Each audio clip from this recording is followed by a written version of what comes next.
The shadow blocked the bright sun. The whole world was blackening beneath it. Gotta keep moving. Gotta move, Hannah told herself. The dark figure floated beside her, its arms outstretched. Gaping in horror, Hannah saw bright red eyes glowing like embers from the blackness. "Hannah," it whispered. "Hannah." What does it want from me? She struggled to keep pedaling, but her legs wouldn't cooperate. "Hannah. Hannah." The dry whisper seemed to circle her, to wrap her in terror. "Hannah." "No!" she screamed as she felt herself start to fall. She struggled to keep her balance. Too late. She was falling. She couldn't stop herself. "Hannah. Hannah." She reached out her hands to break her fall. Oof. She gasped in pain as she landed hard on her side. The bike fell on top of her. The shadow figure, its red eyes glowing, moved in to capture her. "Hannah! Hannah!"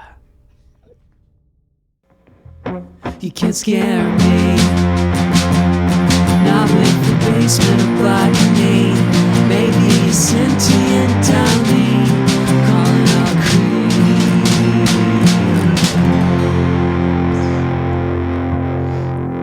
Okay. Boo dudes. Hey. Welcome to Calling All Creeps. I am your co-host, Matt, here with my co-host, Dave. That's me. How you What's doing, up? Dave? Pretty damn good. How are you? Good. Yeah, I'm good. It's a nice moderate temperature here in New Jersey today. I love that. It's rainy, it's overcast, it's spooky. I don't have to leave my house at all. That's right, So we're I'm not- doing another remote app. So I'm not going to. I'm not either. I'm in my pajamas, as we've discussed. I put pants on for this, so I have It's pajama kind of pants a- on, but I showered and then I put pajamas on. So, you know, day's already over then. day's over, yeah. I'm ready. This will date the episode, but I'm ready to watch the Oscars tonight. Are you watching the Oscars? Ooh, definitely not. Yeah. But who's in it? What movies are we looking at? For Best Snow Dogs Picture, it is Don't Mess with the Zohan. Oh, nice. No, it's That's nice. The Favorite, which was a really good movie about Queen Anne in the 18th century. And it has like... Isn't that's the one where what's his face from that hacker show is playing the Queen of England, right? And then he dies of AIDS at the end? Yes. Yep. It's that Queen movie that just came That's out, right. Mm-hmm. Yeah, it's about Okay. Queen Anne. Real sad. Yeah, I know. Yeah. Well, that movie is up for Best Picture, which is sort of shocking because it was, I think, mostly moderately received. And I didn't see it, but I heard it was like the Wikipedia page of the band brought to life. And also Bryan Singer. It was like a Bryan Singer movie at the start, and he's like a rapist. Yeah, So- and not even like a normal rapist, like a little boy's rapist. Right. And that sort of went on. Like, it was just fine that he was doing this movie. Then he was brought off the movie, but there's still no consequences. I still don't know if there are any consequences. There So, needs to be. yeah. But meanwhile, people are really eating this movie up, so I don't know. I mean, I like Who knows? Queen, but not interested. Green Book, which is also, like, I didn't see it, but equally problematic because it's like, it's supposed to be championing it takes place in like Jim Crow South, and it's like this Okay. white guy sticking up for this black guy, so like all the white people feel good. But it doesn't champion Mahershala Ali. It really champions the guy, Viggo Mortensen, because it was written by that guy in real life. It was written by his son, and they didn't really refer to Mahershala Ali's character. They didn't refer to his family. They didn't really want his family's input. He just kind of made this narrative based on like that white He's guy. like, isn't my granddad neat? Yeah, it's a black Stupid. person's experience told through the eyes of a white person, which is like the whole problem that we're facing societally. So that's weird. What else? Oh, Black Panther. That's exciting. Up for Best Picture. That's awesome. That's great. Yeah. Probably won't win, but it's there. Probably not, but it's really impressive that it's there. Yeah. And some other stuff, but it's stupid, but it'll be fun. Is Muzzy nominated this year? Muzzy? Yeah. What's Buzzy? That guy's been making VHSs for years. He's the one who teaches you French. He's like, this fiend got so That's big. what I thought you meant, and I was like, "There's no way." Oh, that's great. Maybe yes. Best animated feature. Yes, that's French these kids are speaking. And no, they're American. Look at their red hats and hate speech. That's how you know. All right, so let's dive right in, shall we? Sure. So our book this week is The Ghost Next Door. This is my second read of this book as an adult person. I read this over the summer, and now I read it again. Did you like it more or less? I liked it less this time, but I still like it. Even though, I mean, I knew the conceit going in. You and I You know the definitely knew conceit by like going in. page. I wrote down the page where I was like, oh, this is this. Yeah. Even if you don't know going in, you figure it out pretty quickly. Even seeing Yeah. it a mile away, because it's in the context, as we always say, of a kid's book. I still like this book a lot, not to put my thumb on the scale, but I do like this one, and part of it is because I liked it as a kid. Yeah. But It's that said, it's not really sorry, go ahead. too big of a. There's no real big surprises. No, and it's it's pretty circular. The same thing happens again and again until the reveal. But we'll talk about that as we go on. Yeah. So this was what, August? We're in 1993. August of 1993. Should we take it to time and place? Let's do time and place. All right. Sounds good. So, August of 1993. The movie at that time was top movie, The Fugitive, starring Harrison Ford. Ooh, man, that's a good one. Believe it or not, I've never seen it. Yeah, I haven't seen it in a while, but I remember it being very good. I'm sure it kind of It's holds Harrison up. Ford. Yeah. You know what I want to watch again? What was the one? Oh, Air Force One. Oh, sure. Where, like, Get off my Harrison plane. Ford is grumpy old president. Yes. He's like, get off my plane. That's very Punches a like terrorist. white middle class porn, right? Like patriotic porn. Like, yeah, the old president can kick a bunch of terrorists' ass. Isn't there a point where they're like refueling, but he's like hanging off of a plane and jumping plane to plane? I think that was one where that was 97, so I was still, I was, not to age myself, but I was 10. So my parents rented it, the VHS, and I Same. remember coming downstairs, but I wasn't allowed to watch it because it was rated R, but I remember seeing some action scenes. I think my like friend rented it and we watched it, but Okay. I don't remember what made it rated R. Because he wasn't like, get Yeah. off my fucking plane. Yeah. Then like showed his tits. Which are beautiful, Kicked by them the off. way. Beautiful tits. Harrison Ford. So I bet some stuff happened, but as we were talking, I forgot to write down anything that actually happened in August. So let's just say it was a good month. It was a good summer. Nirvana's In Utero would be out the next month Okay. in September. Should I Google it now? In Utero? Oh, No, I mean, August. yeah, let me use Google. You guys are going to hear me clicking. Yeah, let's do Or it. you're going to hear the click clack. We do a lot of pre-production for this pod. I usually do, but this was No, you do. You have it on lock busy week. always. I feel bad because I don't do any research. All right. That's just showing me when like moons were. So there was a moon, Okay. and it was in August of Okay. 1993. Was it full or crescent? I'm already off that page. Okay. Let's assume it was both at different times throughout the month. Let's assume it waned. Yeah. And there we go. So there's a huge ass list. I'm just gonna like blow through and find like whatever's on the screen. Just Let's events, just do a right? long scroll. On August 30th, there was the 150 millionth visitor at the Eiffel Tower. Wow. Right? Good for the tower. Good for Good France. Good for Muzzy. France. Good for Muzzy. Hey, full circle. Thanks, guys. Boo dudes. Boo dudes, bye. On August 20th, Mother Teresa was hospitalized with malaria. Oh, no. Oh, Mother Teresa, always trying to help people. and always getting bit by mesquites. Yeah, that's what happens when you are a saint. I don't know. So he's trying to help people and always just contracting diseases for fun. This is a case, a bullet point in the case against mosquitoes. They should just get rid of them. Yeah, because there's always talking about, like, hey, guys, bees, we need them.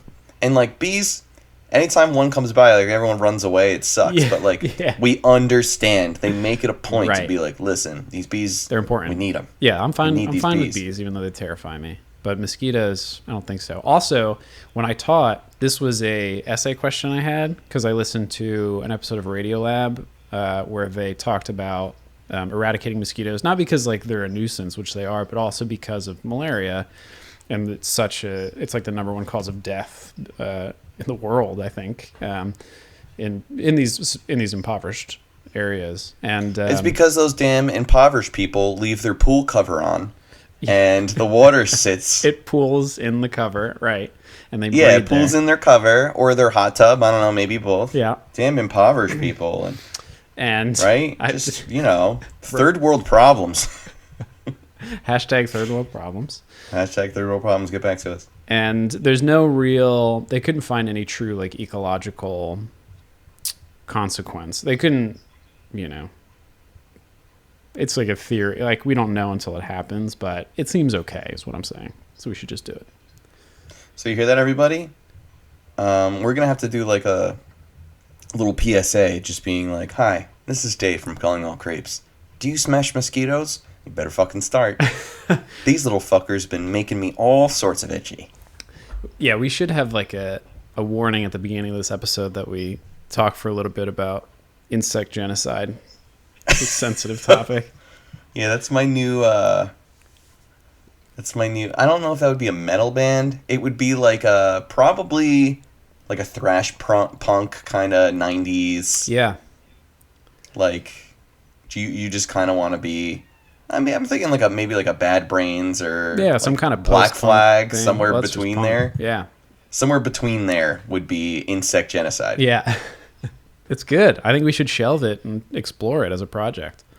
I think we should. All right. Everybody listening to this, forget what we just said. Copyright TM.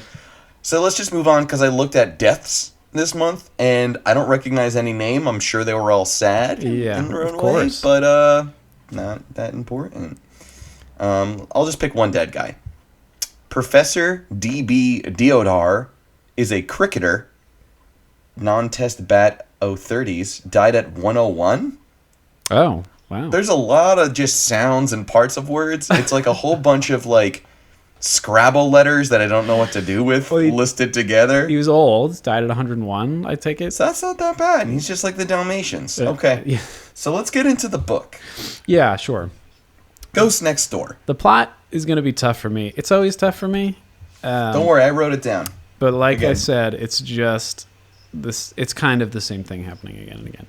The plot for this one, I just wanted to say, I don't think any other Goosebump book has or will start with more of a brutal metal opening. True.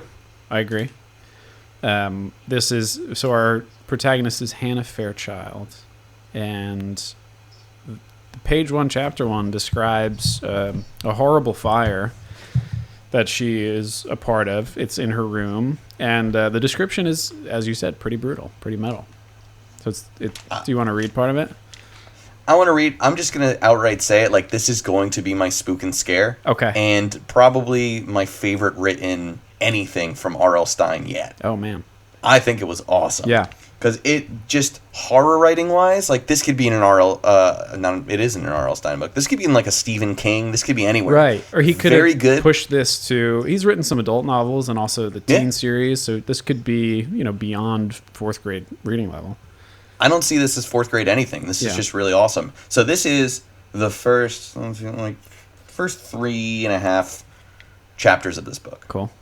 I mean, paragraphs. So Hannah wasn't sure which had awakened her, the brittle, crackling sounds or the bright yellow flames.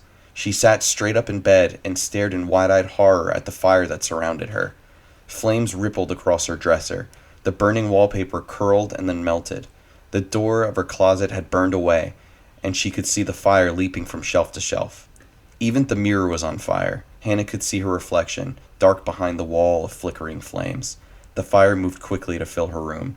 Hannah began to choke on the thick, sour smoke. It was too late to scream, but she screamed anyway. Yeah. Metal. Very metal. And I don't want to go to my, we're, reversing this episode, just because the plot's kind of reversed, but then the next paragraph is, how nice to find out that it was only a dream. Right. Hannah sat up in bed, her heart pounding, her mouth dry as cotton. I wrote fastest dry as cotton, but, maybe most deserved. It was so good. Yeah. And then it just started off, and it was, just the point where it was too late to scream, but she screamed anyway. And then she was like, well, what a weird dream. My mouth seems to be dry as cotton. And he repeats it again and again. He's like, all a dream, a horrible dream, so real, but a dream. Yeah, there's a lot of that. I will say there's a lot of super whack cop-outs because there's a lot of cliffhangers.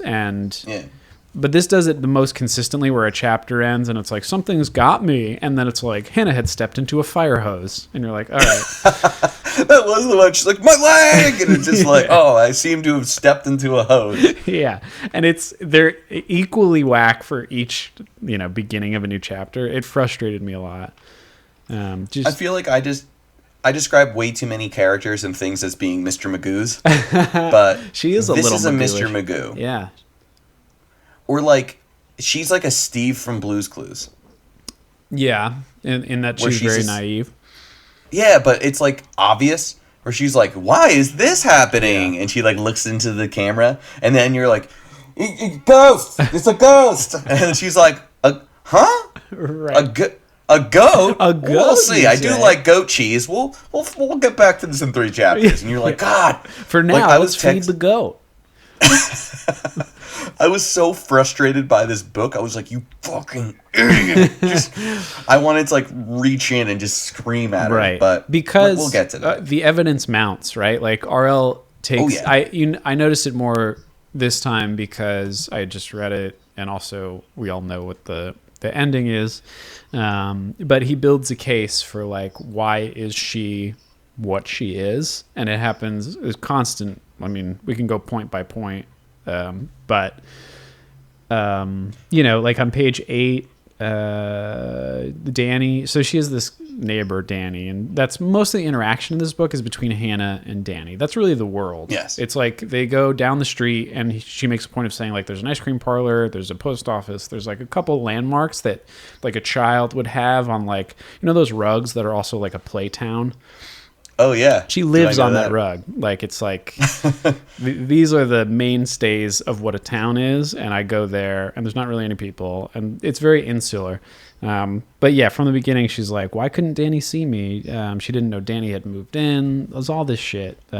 She always feels cold, even though she's in the sun. Danny's mom doesn't hear her later when she tries to knock on the door. Well, to be fair, she's deaf. That's a problem. I know. That was interesting that they... explain that away. He does try to cover his bases. Yeah. But it also adds kind of a misdirection of, well, maybe there's a few times where he tries to pull us away and take our attention off of, if you guys haven't realized it yet, this is the conceit that we have discussed so many times before reading these books. Yeah. Hannah's a ghost the entire time. Yeah. So this is why we say it, right? And why that stereotype exists for the series. Because this is pretty early on in the series, and it's pretty popular, and it's in the movie and all that stuff. Page 2, I figured it out. Well, we didn't even talk about got into the book, but here's some things to talk about the book, since we're only 2 pages in. But sure. This is the only Goosebumps book with a tagline on the front of the book that is a quote from inside the book. Oh, really? There's a strange new kid on the block. Is the quote? Yeah, which it doesn't really matter, which is a weird thing, but yeah, that's from inside the book. It's one of the last third-person books that gets phased out as the series goes on. It's one of the few books without a surprise ending. Yeah. Which you kind of expect, but a lot of when she figures out she's a ghost, which we'll get to, that kind of changes, it flips the whole plot, and it flips the whole purpose of her kind of traveling around and her friendship with Danny. So yeah, important. It has a lot of weird references. It references Game Boy, Diet Coke, Chutes and Ladders, and Dayglow. Oh, which yeah. It dates it a lot. Yeah. And of course, because we said that Hannah appears, I didn't want to say this until the end, because it kind of ruins everything, but Hannah appears as R.L. Stein's adopted daughter in the Goosebumps movie. Yes. And of course is a ghost the entire time. In the TV show, there's a couple different things about the haunting and about her being a ghost, which we'll get to near the end. And RLS says this is the saddest book in the series, the saddest book he's written. I would agree. I agree too. So now that we have that, and we talked about the plot, where I wrote, most metal beginning, Hannah has a dream that makes her happy to be alive. Obviously, she's dead the whole time. Yeah. That's page 2. Yeah. Let's get moving. Right. Because once you know, we have the context of R.L. Stein's books. So once you know him as a writer, you're like, okay, this was quote unquote a dream, but you kind of see what he's doing there. Danny hits her with his bike. Yes. Immediately, and he's like, where the fuck did you come from? Yeah. Because I think what happens again and again throughout this book is she has to be like a certain distance from you. Like she's however many feet away. Let's say she's like 25 feet away and you can't see her. And then she'll walk towards you and sort of come into view, right? That's what I was picturing. Because he always like sees her last minute. So he's like, whoa. You played Tony Hawk Pro Skater on N64, right? Yes, I did. So I imagine her like Burnside. Okay, yeah. You know how like the level was too big? Mm-hmm. So like if you're moving, the rest of the level hasn't loaded yet and it's just like a white wall. Right. That's her life. Her life is in a video game where you have like the pixels turned down or whatever. Yeah. And the rest of the level hasn't loaded That's yet. great. Yeah. It's like in Coraline when she's like walking around the world and she reaches the end of it and it has to rebuild itself.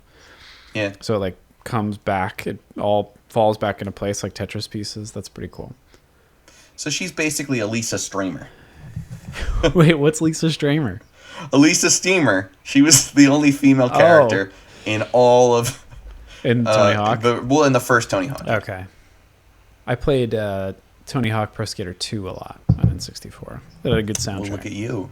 Somebody knew how to manual. That's right. Yeah, let in. I could play that game for years. I always say they should remake it, and they always try, and it's always bad. Like it looks bad, or... Oh, it's awful. Yeah. So they say that the most recent Tony Hawk Pro Skater game, well, he made one on the phone, but the most recent one for consoles, it was one of the worst released games of all time. Oh, that sucks. To the point where you couldn't finish the first level because they rushed it out. There was such a bad bug that you just couldn't. It would crash. Oh, man. And you needed to download this really big patch the next day when it came out, and the patch was like 3 times the size of the game. Like they didn't even finish the game, and you had to download the game. What a bummer! And it was unplayable. What a bummer for. I mean, it's a big series. It's a big franchise. They messed it up. I want to play Tony Hawk Pro Underground so bad right now because that's my favorite out of all of them. And it had really good sound. Oh, it was awesome. All right. Anyway, we've avoided this book's plot for almost a half hour now. Yeah. Hannah meets Danny. They have a series of like, there's some things that happen that make actually Hannah thinks that Danny is the ghost because he seems to always appear out of nowhere. She hasn't noticed that he's moved in. He just sort of appears in that house, which is across the street.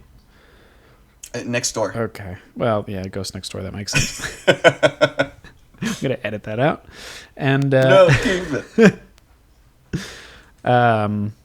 But yeah, so Hannah thinks Danny's a ghost. I don't know.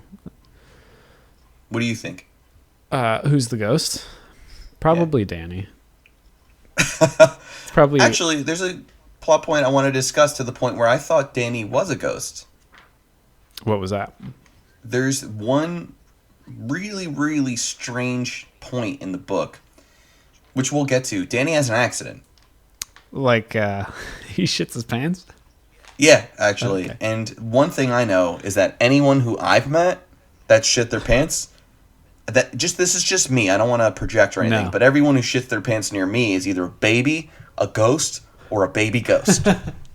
That's fair. So let's move. So they meet them, and then she just goes into town, and that's where we get the shittiest character in all of Goosebumps, Mr. Chesney. Mr. Chesney is insane and really underdeveloped. He has like 2 little appearances in this book.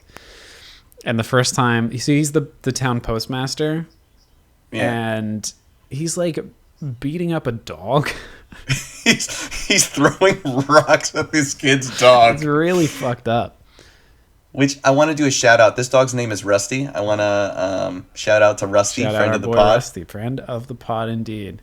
Future guest. And yeah, who I will not throw rocks at. Nay, we will not. But Rusty the dog. Rusty the dog. And the kids, he's like, "Damn you punks!" And they're like, "What the fuck? You're throwing rocks at my dog." Yeah, really unjustified and kind of a bullet point for RL treating pets like shit. Yeah. So she sees that. She knows that everyone hates Chesney, and they leave. She sees the kids, and this is, I think, the first time that the Grim Reaper just shows up. Yeah. To fight her. Yeah. So, and these are scary moments where They're well written too. Yeah, I think page 22. Yeah, it says that there's always a shadow following her. It's whispering her name. And she always says, I guess this is good writing on RL's part. He always equates it to death. In this case, on this page 22, it says it sounded, the dry whisper was dry as death. Yes. So, I mean, as the book moves forward, and this happens 5 or 6 times, you assume this cloaked shadow is death. In the beginning, I guess, coming for her because she's associated with Danny somehow. That's what she thinks. Mm-hmm. Of course, And then at one point, she has a dream where it is Danny. Yeah, right. It like takes its mask off and it is Danny. And there's a great scene where Danny and Hannah are like throwing a ball against the side of her house. Yeah. His house, and it gets stuck in the gutter. Oh, right. Yeah. And he stunts up to get it. He gets does he get a ladder? He gets a ladder. I forget what happened. However, he gets his way onto the roof, and instantly she has this feeling in her stomach. She knows something bad's going to happen. And she's like, "Don't do it." And he's like, "Fuck off." Yeah. He gets to the roof, and it's just a big description of him falling head first. Whoops. 2 stories down. Yeah. And she closes her eyes, waiting for the thud, and it never comes. He's just standing in front of her. Yeah. Fine. And she's like, this guy's neck should be shattered to pieces. But he's fine. Yeah. He Matt Hardy'd his way down from the top rope, and he landed on his feet. Swan down bound! By God! So Danny basically dies. Yeah. And this is one reason where, like we're saying before, I never really thought Danny was the ghost the whole time, and you can kind of, knowing R.L. Stine, you can see him trying to nudge the mark a little bit closer to that idea, but it's not happening. And the whole time, Hannah's doing these things that are normal for a girl in the summer, where all of her friends are out at summer camp, and she's writing letters to her friends, and she kind of sucks. And there's this great letter where I'm like, this is the shittiest friend. Me too. But also, Janie lists all the reasons why Danny is a ghost, which is kind of awesome. And I'm like, thanks for doing all my work. Yeah, I know. Yeah. Would you like to do a dramatic reading of this letter? Sure. Wait. I already did the first one. It's page 47. Is that what I marked? Yes, that is exactly what I marked. And I love this because of the way that she starts it. It's the best first sentence of any letter. I want to sell t-shirts with this on it. It's so good. It says, "Dear Janie, how are you? I seriously hope you've fallen in the lake and drowned." That would be the only good excuse for not writing to me in all this time. How could you abandon me here like this? Etc., etc. So she says, things are definitely all caps weird around. There's a lot of caps. He's kind of cute. Danny's kind of cute. He has red hair and freckles and serious brown eyes. Well, don't laugh, Janie, but I think Danny is a ghost. There's no gugas. I just did that because I'm a dramatic reader. You're real good. Thank you. But she outlines some reasons why she thinks Danny is a ghost, and I'll give them to you now. She says, here is my evidence so far. Number 1, Danny and his family suddenly appeared in the house next door. I didn't see them move in, even though I've been home every day. Neither did my parents. Dave, you want to do number 2? Sure. Number 2, poop. Danny says he goes to Maple Avenue, and he says he's going into 8th grade, just like us. But how come we've never seen him? He hangs out with 2 guys I've never seen before, and he didn't know any of my friends. Number 3, sometimes he just vanishes. Poof! Just like that. Don't laugh. And once he fell off the roof and landed on his feet without making a sound. I'm serious, Janie. Number 4. Yesterday, I was being chased by a scary shadow and I fell off my bike. And when I looked up, the shadow was gone, and Danny was standing in his place. And, this is starting to sound really crazy. I wish you were here. I could explain it better. It all sounds so dumb in a letter, like I'm really messed up or something. So many cats. And those are the reasons, yeah. Yeah. Also, it ends really funny because it says, It ends awesome. how's it going out there in the woods? I hope you were bitten by a snake and your entire body swelled up, and that's why I haven't heard from you. It'd be great if there was a crossover with her and Mike from the last book. That'd be awesome. Otherwise, yeah. Go. You got this. I'm going to kill you when you get back. Really? Right.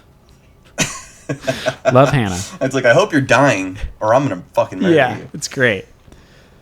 Which I think was a really good part in the book. It just kind of gave us the rundown of, what do you think? And then Right. we're like, okay, so we got the evidence. Is this for Danny, or is this for Hannah being the Google? Yeah. And I didn't mind Hannah as a character. I kind of strongly relate to her because she ruminates about things that don't make sense and are insane. And she constantly embarrasses herself. So she's... Okay. I don't know. She's a kindred spirit. Like when she knocks on Danny's mom's slider door and she doesn't hear her, and then asks Danny, like, what's up with your mom? Why can't... We've covered this already, but Danny's mom... Well, that actually happens next. Yeah. In the plot, too. So we're right where we need Perfect. to be. Yeah. So Hannah tries to knock on Danny's mom's door, doesn't hear her, asks why later, and Danny says, well, my mom's deaf. And she's mortified and, like, runs away. And this isn't the first time that's happened where she's embarrassed and runs away from him. Yeah. Also, at that point, she decides that, well, Danny's parents are probably ghosts, too. Yeah. It's probably just a whole It's a ghost family family that moved in. Right. This is when RLS puts the pedal to the metal and accelerates the plot real hard, real fast. Yeah. And it's so she decides to go find Danny again. And she sees Danny and the 2 friends, Alan and Fred, who are just the bad boys. They are bad boys. What you gonna do? And we don't get the description. In the beginning, any bully or bad kid was always wearing, like, Jinkos and a black and white metal t-shirt. Right. And, like, had a buzz cut. Yeah. And that's what I pictured, but yeah, there was no description here. Yeah. And they went into that ice cream shop, which is, like, one of the only places we know about. Yeah. And they were like, hey, 3 ice creams, please. And then they were like, nah, and, like, grabbed it and ran out. Yeah, right. And the ice cream shop owner was beside himself, and they were constantly high-fiving each other. It drove me crazy. Because single thing they said, they did a victorious high five. Mm-hmm. And they kept, like, Hannah was like, what if the police come? And I guess, like, they could, but it seemed insane.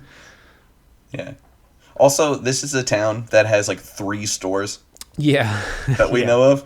And, like, they robbed one of them, and they're all next to each other. It's really one-dimensional. They screwed the pooch. Didn't build the world. And I wonder if this is giving RL too much credit, or if this is to his credit that he limited, like, This is from her perspective, even though it's third person. It's sort of a blend of third and first person because it uses a lot of I, and it's like she thought, comma she thought. And he does that constantly.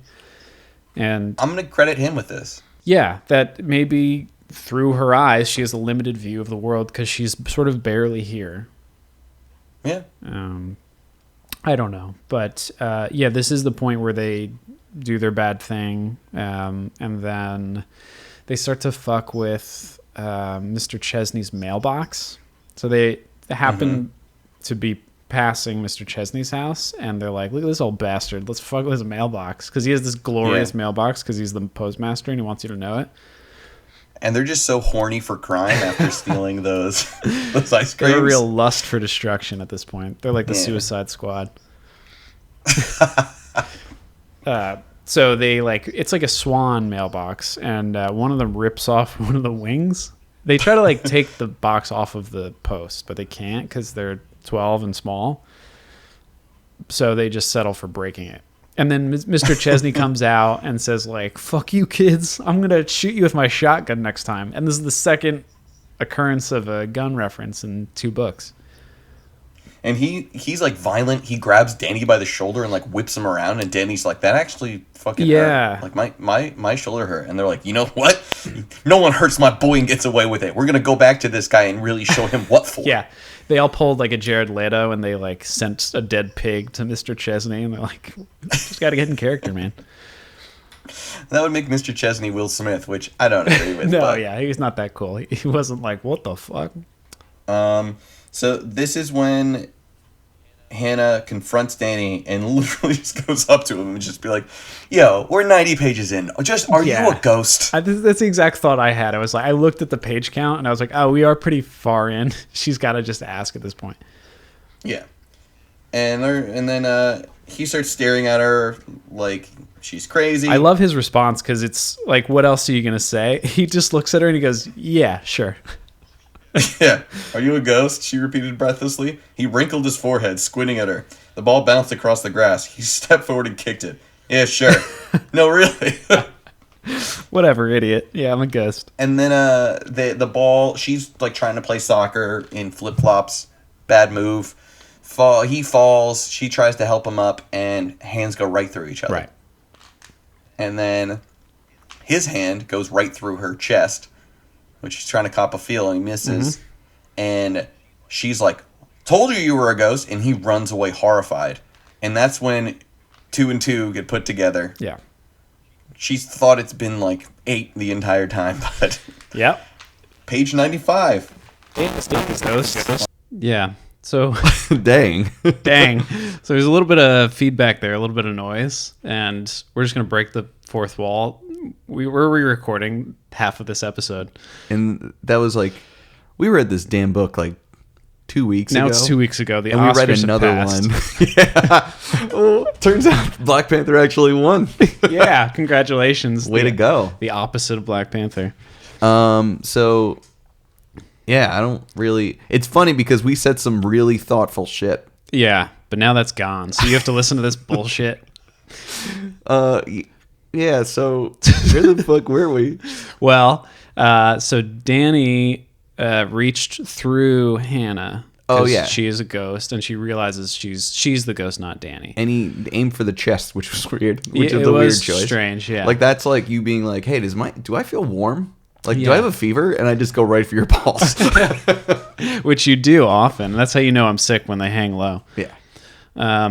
So she has this realization, or she's freaked out at this point. Yeah. But then when Danny runs away from her, she runs back home, if I'm not mistaken. Yeah. And she hides behind a tree or the side of her house or something like that, because these people are approaching, and these 2 women who live on the street, and it just so happens conveniently that they explain the backstory about Hannah and her house.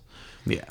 Which is fucked, yeah. It's even more fucked because I don't know if we discussed it earlier, because we're going to say that a lot. We're going to have that preface 100 times.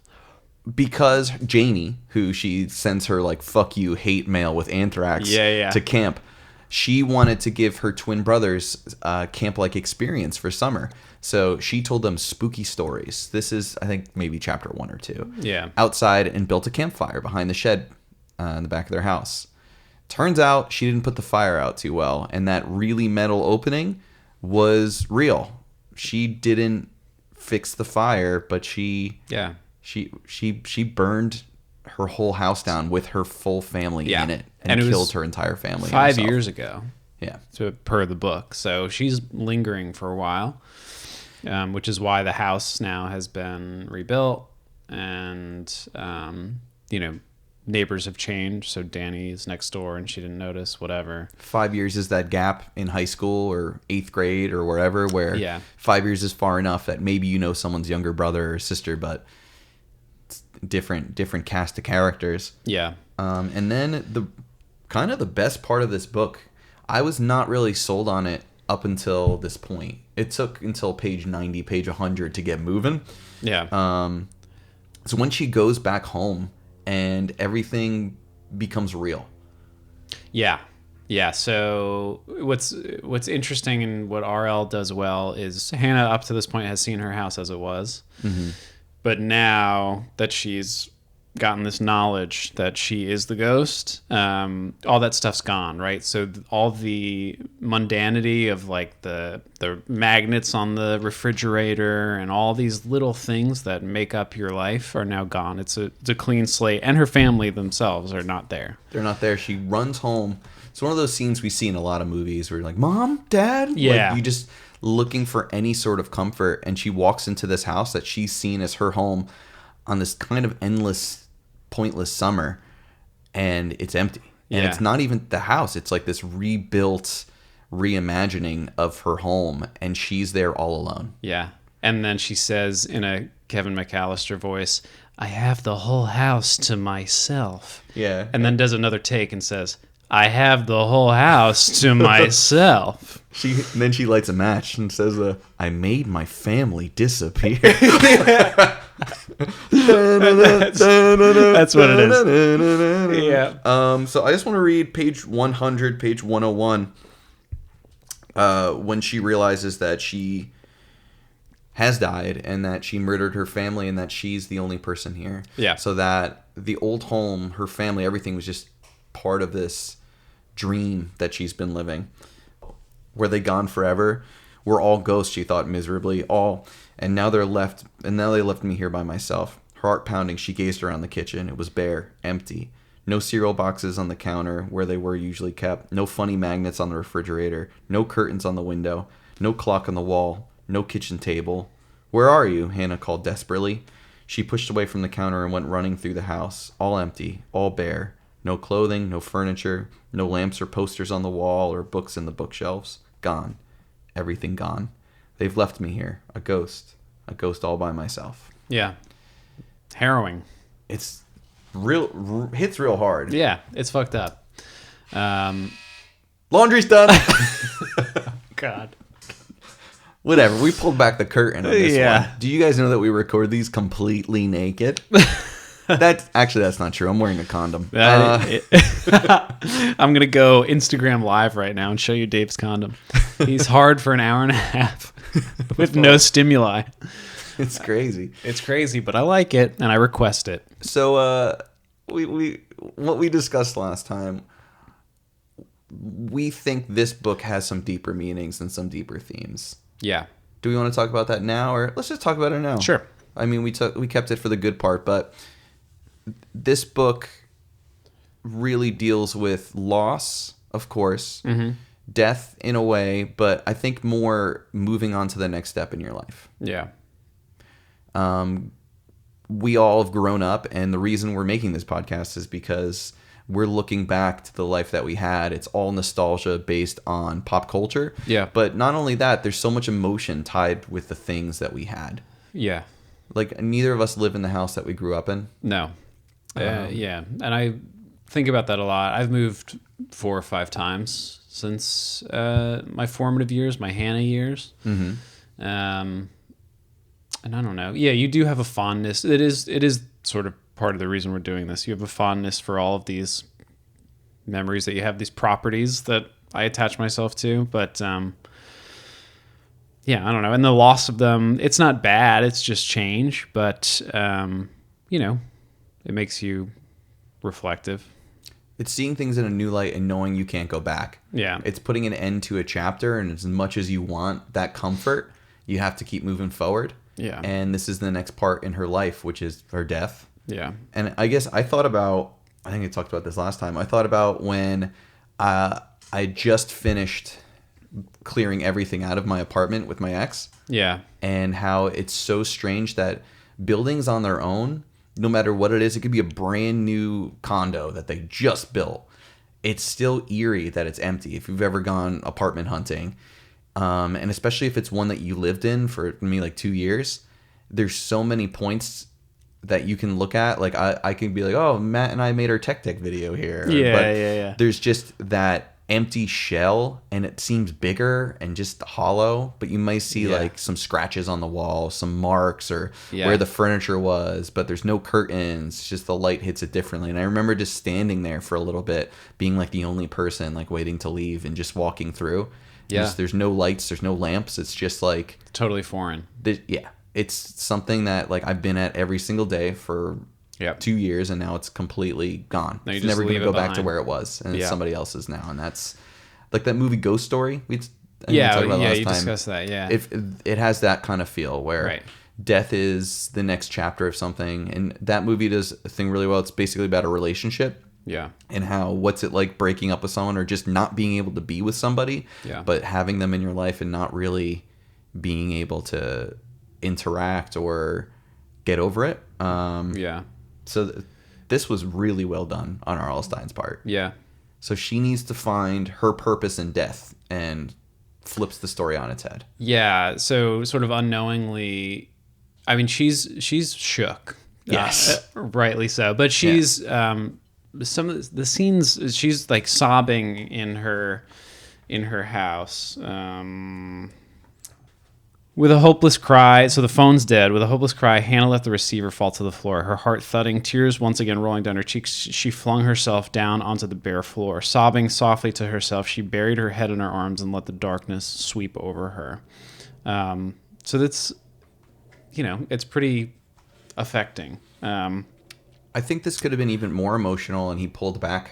Yeah. Because he said this was the saddest book he's ever written. Yeah. There's the realization that she killed her whole family, but there's not that mental note for us to read. No, he doesn't say that outright, but obviously she us. Feels the weight of it. Even after she lets the darkness sweep over her, and then it says there's a beat, and it says when she opened her eyes, the darkness remained.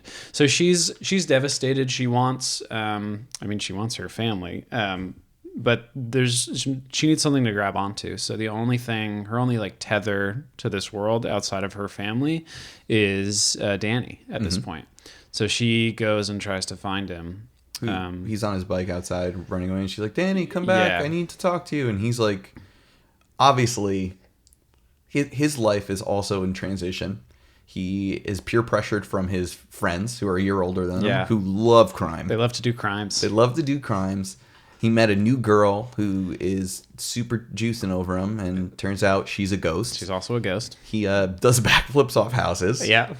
He's a teen. He's getting some hair on his little nub, so he needs to go do stuff. So she needs to figure out where he's going, and she follows him to Mr. Chesney's house. Yeah. So this is where, what are his friends' names? Harry and Steve or some shit like that? They don't fucking matter. Alan and Fred. The bad boys. What you're going to do are at Mr. Chesney's house, and they want to teach him a lesson for like saying, stop breaking my things. He also... he grabbed Danny by the shoulder. He hurt Danny, and they were like, no one hurts my boy and gets away with it. Also, no one throws rocks at my dog. Well, yeah. Mr. Chesney is a piece of shit. He's a piece of shit. So Danny goes up, and this time he means it. They fix the wing on the mailbox. Yeah. He like hulks it out of the ground. Yeah. They say he waves it around like a flag, and they're like, woo! He does his Xena warrior princess yell. Yeah. And spikes it into the grass. Throws it, and he hides it in a bush. Yeah. And they're like, that ain't good enough. Come on. And then they break into his goddamn house. They break into his house, and they light a match. And they set his fucking house on fire. And that's when she arrives at the house. Yeah. And they are diving out the window, and this is the first time Alan and Fred recognize Hannah as actually being existing. Yeah, of anyone interacting with Hannah at all outside of Danny. Yeah, and or parents who are also ghosts. Yeah. So they're like, he's stuck inside. We didn't mean to. Yeah. Like, what do you break into a man's house with matches? Ooh, we lit a match and we dropped it. We didn't mean to light his house on fire. Yeah, we were gonna light all of his Yankee candles, and he's gonna smell Yeah. like a fucking clusterfuck of. Is it springtime, summer? Or there's notes of fall. Fuck. He has all like male scented candles, right? Because he's the postmaster. Okay, like real quick. paper. I thought you meant male as in like MALE? gender. Yeah, because something that pisses me off is when you ever go to like Bath and Body Works, and there's like Bed, the Bath and Body men's Works. section. Yeah, right. And it smells like cedar, like Well, not even leather. that. They'll have some, and it'll be like, it'll be like man sweat. Yeah. And the candles are always black, and they always smell like just licorice asshole. Yeah, they do. Or they smell like the gym locker room Yeah. in high school. They smell like Axe body. They smell like Axe body spray. Yeah. Everyone, and that's not. I mean, I can like fresh laundry and Sure. baking cookies just Yeah. as much as anyone else. I saw a candle on Instagram this morning that was French baguette. Ooh, I'd like to just smell bread. I'd love that. It's nice. It's lovely. It's like Yeah. you're baking. Who's baking? And then you realize you're just like Hannah. Yeah. And it's just like, oh, I own nothing in this house but one candle. Yeah. Watch that wick too. Your house will burn down. Watch that John Wick. It'll kill you. Hell yeah. John Wick 3. Good Or trailer. you can die screaming alongside him. You guys get it again. So she busts in. There's so much fire. Yeah. Everything's going to shit. Then she realizes, I mean, what's the worst that can happen? She's a superhero at this point, basically. Yeah, her power is she's already dead. Her power is she's has no bones. Fuck it. That's her power. Opposite Wolverine, no Opposite bones. Wolverine, no bones. And she pulls Danny from the fire. He gets a few burns, throws him outside. Yep. And we get our ending here with the ambulance being called. He's in the ambulance, something like that. Who gives a shit? Yeah. And he's being taken away. And they're like, what happened? And he's like, she saved me. She saved my life. Where is she? And they're like, who are you talking about? Hannah. It's a girl who lives next door. And they're like, Hannah's been dead for 5 years. I don't know Yeah. what you're talking about. And he Right. says her last name and shit. And Hannah Fairchild. That was it. Yeah. And that's how it ends. And it's just his like thank you, and just she was brought there to save him. And we learned, forgot a big point. The death comes to visit her outside Yeah. and says, Yeah. don't go in. This is how it's supposed to happen. Takes the mask off. It is Danny. Yeah, this is what I don't like. Is up to this point you do assume it's the Grim Reaper. It's just death following Hannah. It's like a ghost situation, the movie Ghost, where it's like going to drag you back. Yeah. But it turns out the premise here is that everybody gets a ghost version of oneself, and when you're like near death, it follows you and will like take you to replace it, and it'll like switch places with you. So it's like everybody has their own personal Grim Reaper. Yeah, Pretty much. that is also you. So Yeah. I'd rather just sort of a faceless Grim Reaper. Yeah. Which I think, was that push the bar even farther? Is that too far for RLS on this book? It's like why he overcomplicated it. I Yeah. feel like just let it be death. Why? I don't know.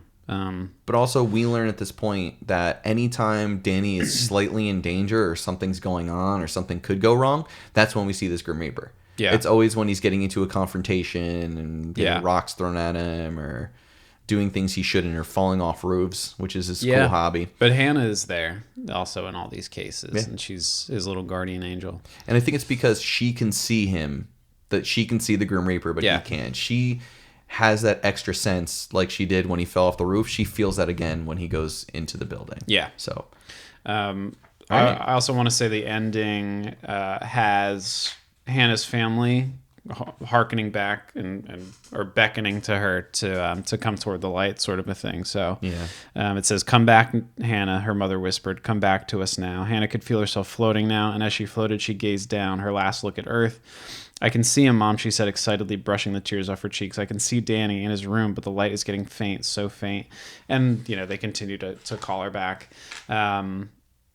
It's really sad. it is. I mean, it's sort of sweet. This is not as sad as her going back to her empty house and not finding her family, but it's, she's no longer a part of this world, sort of a thing. She made this friend, has to leave him. This, I always think it's sad, this lack, you can no longer communicate with those you would like to. It's just this inability. It's like never again. The finality of death, I guess, is what's scary. Yeah. But it's also very calm, very nice. Yeah. To the point where she has to come to grips with it and take that next step, which she does. Yeah. So this book I didn't really like up until page 95. Yeah. To the point where that really could have just been, the realization could have happened way earlier. Yeah. It was the same thing again and again until it kicked up around page 95. So awesome. Cool. What's good? What's good is the way that R.L. plants the seeds for this plot all along. Yes. So once you understand how the book's going to end and you go back and reread it, he's a little architect and he's putting all these bullet points in there for you. So, there's a ton of them, but, page 2, I feel as if I've been sleeping forever is what Hannah says. On page 11, she is writing to Janie and she says, this town is really like death. I think death following her throughout is scary before you know that it's like a version of you with an energy mask on. I love what she writes to Janie. I think there are some good vocab words here. On page 84, she uses the word sinewy. Page 105, he describes the slithering shadow of death. I think that's good. And they're just nice descriptions throughout. I think, the caliber of writing is fairly good here. Yeah. What do you got? I like that he did crinkly eyes done correctly for the first time. We talked about that. Yeah. We don't have to go to it though, but he talked about crinkly eyes and instead using kind of stress lines instead of just that they look crinkly. Yeah.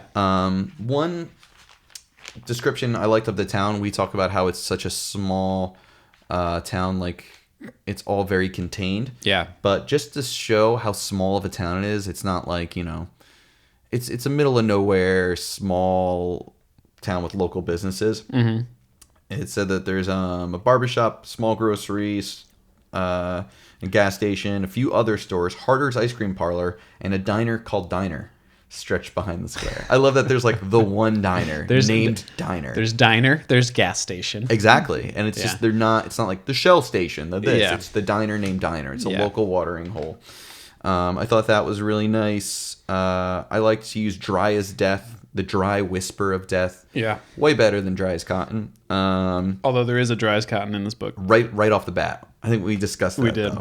Though. Something I liked about page 58 kind of, again, alludes to this never-ending summer that she's kind of stuck in. Yeah, she is. It says, her hair was damp from the wet night air. Maybe I'll let it grow, she thought, watching it fall into shape around her face. I should have something to show for this summer. I like that. I like that it kind of teases the ideas of your hair and fingernails growing even after you've died. Or she has nothing to show from this summer. It's just something where she's in limbo. It's just sitting. It's stagnant. Yeah. So I thought that was cool. I liked on page 70 when she's talking about death shows. The ruby eyes burned like fire. Hannah felt the darkness circle her, wrap around her tightly. Hannah blinked, struggled to breathe. The sour odor lingered at her nostrils, but the street was bright now. Car lights washed over her. It's just some cool descriptions.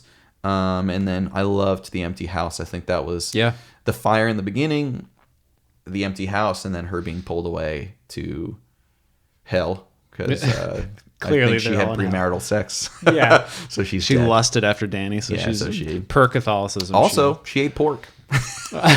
And she may have ate a horse, which also the Bible says you can't do, so she's going to hell. Right. Did she eat in this book? Yeah, because there was that... We'll get there when we talk about My Best Dressed. Oh, yeah. She eats like a peanut butter and jelly sandwich. Yeah. Which... Ghost food, man. Yeah. Whatever.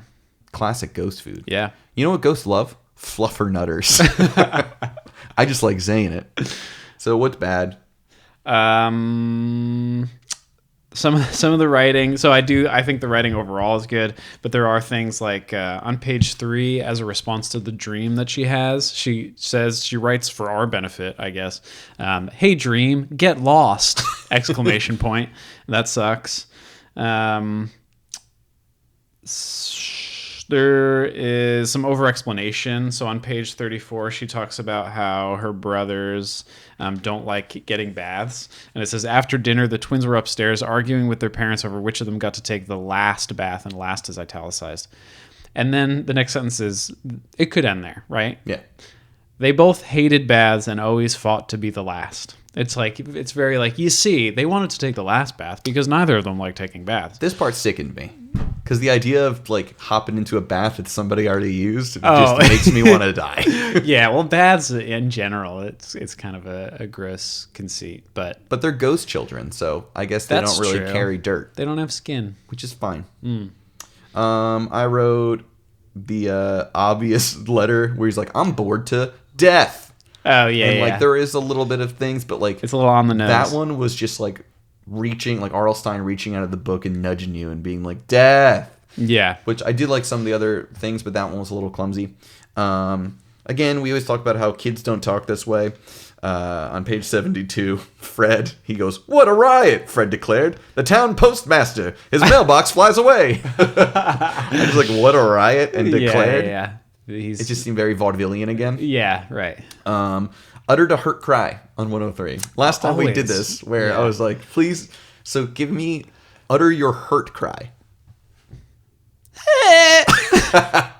Mine is. Very similar. We have similar Yeah. hurt cries. And then there's constant uttered a blank cry. It's like just a Mad Lib that never ends. Blank cry is like, Oh, it wasn't blank. It was just uttered a, and then they added a word okay. cry. Got it. That was good though. Thank you. So those are all nice, but it was a pretty solid book. Yeah, no, it's good. Should we just get to our spook and scare and best dressed and alternate title? Let's do it. Okay. I'll kick it off. My spook is page 100 when she gets to her empty house, Cool. being isolated, completely alone. We read a little bit of that. So that's what it is. It's that everybody's gone, everybody's left you, you're completely alone. Inability to communicate, the finality of that, and then the crushing weight of the knowledge that she has. I think that was the worst. I like the fire. Yeah. The idea that you screaming has a purpose. Yeah. I never thought like you scream when you're scared, but you Yeah. also scream to like make noise to be saved or anything. Yeah. But it was too late to scream, but she screamed anyway. Yeah. Watching herself burn to death in a mirror, that's also melting in front Yeah. of her. That's fucking horrendous. So who's your best dressed? My best dressed is Mr. Harder, who is the proprietor of the ice cream shop. On the top of page 62, it says that he was a short, fat man with curls of white hair around his round, pink face. He wore a long white apron that flapped in the wind as he walked, his fists swinging at his sides. His dick fell to the ground and shot ice cream out of his magnificent balls. So I thought that was a pretty good description. I actually had that in my good description section. I forgot to read that one. Yeah. I liked Hannah when she just sucked. And this is something too. I like the idea that her clothes are described as like she wears day glow and Yeah, she's always yeah, bright. yeah. But her clothes change randomly and her description changes. And I think it's because she's not really there. Yeah. She's a ghost. And I thought of this as like a dream when you let go and you're like, why are you naked? And you look down and you're like, oh, like when she realizes like this is a hot boy next door. She's suddenly she felt self-conscious. She was wearing a yellow top with grape jelly stains on the front. that's right, And yeah. her rattiest blue cotton shorts. Yeah. That's sad. What That's kind like- of jelly accident do you need to get into? Also, I was thinking, I'm like, do you think this was like her sleep clothes? Did she just wake up and look down and this is like her clothes that she burned to death in? I don't know. Yeah, maybe she went to bed with jelly stains like a monster. Yeah. Well, it's because the jelly stains weren't on the clothes when she put them in. There's just bed was just full of jelly. That's right. She slept on a jelly bed, right? Yeah, Yeah. that's right. All right. So, what was your alternate title? I don't remember mine from last time. Mine was Whisper of Death because every time the Grim Reaper shows up, it's like dry as death, Whisper of Death, because it always calls her name. So I would do Whisper of Death, and then I'd do parenthetical, I farted. There's your Whisper of Death, That was. you You fucking remember jerk. what mine was? I don't remember. Something about summer vacation. I don't know. I don't know. How about opposite Wolverine? Opposite Wolverine's good. Maybe, you know, like Earth Girls Are Easy? Mm-hmm. Maybe like Dead Girls Are Easy? Yeah. Yeah, that's good. The real estate market's not what it used to be.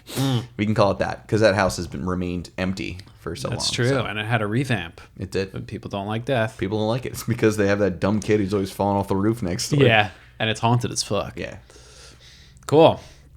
I think that's it. We're gonna skip the 5-star review. Shout out, which we for had today. because we only have one more. Yeah, so we have- want to save it. 20 reviews, a few with writing, which we're gonna get to our last one next time. But we had one 1-star review. Fuck that guy. Yeah, come on, man. But At if you least give us write a one, why. yeah, if you give us a 1-star review, write why, and we'll read it because it's funny to us. Like, that's fine. Whatever, we understand. Yeah. Not everybody likes to hear about jizz for 90 minutes, but I know I do. But yeah, please write. We need content at the end. We want to kill you. So we're gonna try and go through, put the death that we did, maybe re-edit those in our brains. yeah. We have a guest next episode, so we That's right. probably won't do one then. And it's a big one It's a big guest. because it's a big book It is a big book. for the series. Not only that, but we have some content that'll be put up online. So Yeah. we did a tour of the Graveyard Gallery at the Graveyard Gallery on Instagram. So it is a local business who makes masks, Yep. replicas, props, and just a whole bunch of awesome Yeah. stuff. Great t-shirts, awesome things, awesome dude. Yeah, there's an online store. Our dude is Adam. He takes commissions, so he does. can make you something. He can make any. It's the And stuff we saw is incredible. We're biased, but it's legit. It's like very legit. He's very, very good, very talented. So we'll share some of that. So we learned about him. And of course, we're gonna have more from him. It's Yeah. not every day. You got a mask man. Yeah. Maskman. And it's not a secret, right? Because you guys can count. So book 10 is Ghost Next Door, Haunted Mask. and book 11 is Haunted Mask. That's So it, that's yeah. next. So to coincide with that, we did a little tour. So we'll share some of that content, and hopefully we'll get him on here sometime, and he Yes. can speak to his expertise. And we were gonna do some more. March 30th, ZapCon 3.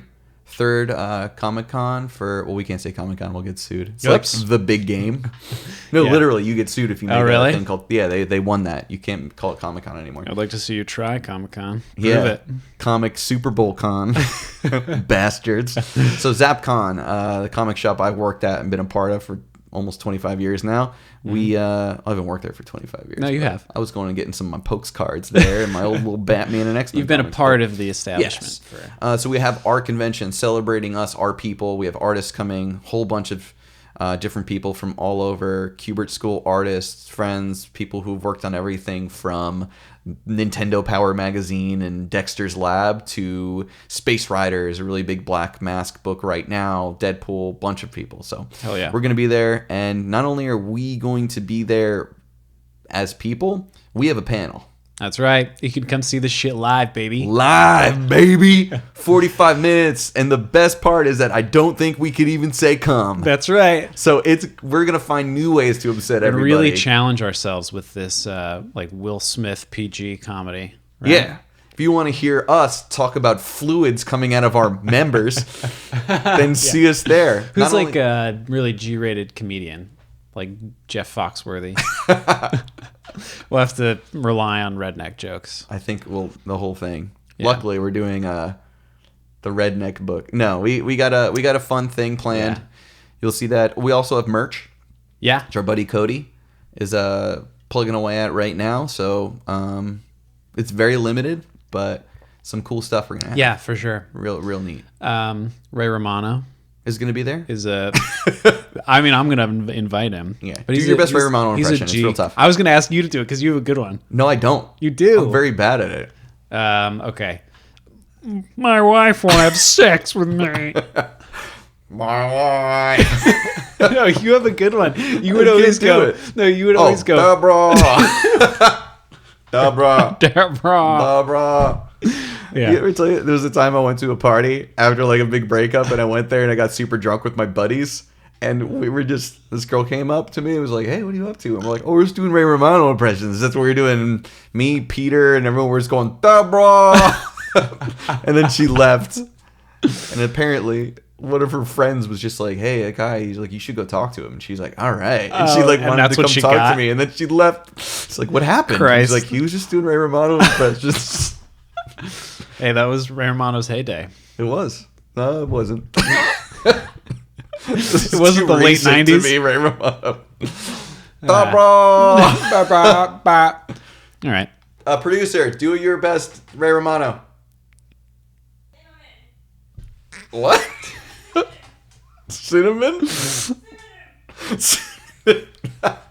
My wife is mispronouncing cinnamon as her Ray Romano impression.